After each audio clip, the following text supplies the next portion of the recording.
ساعت 2 شب 5 دکامبر سال 2022 در نتیجه تیرپرانی در مرکز شهر استانبول ترکیه یک زوده تاجیکستان کشته و 2 شهروند دیگر این کشور زخمی شدند.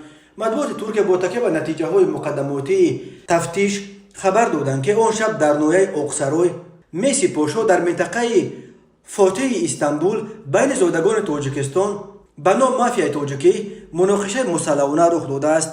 اعضای این مافیا تاجران تاجیکی را که در ترکیه و یا با تاجران ترک کار میکنند انداز میبستند.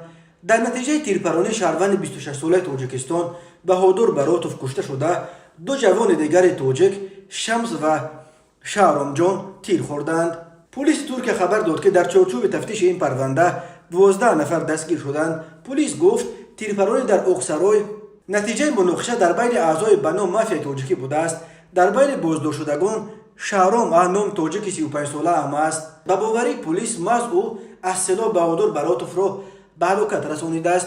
تاجیک های بازداشت شده برای شرح ماجرا دسترس نیستند، ولی بنا به فرضیه پلیس ترکیه یک گروه زادگان تاجیکستان در استانبول گروه متشکلانه جنایتی سازمان داده از صاحبکاران تاجیک حق طلب میکردند.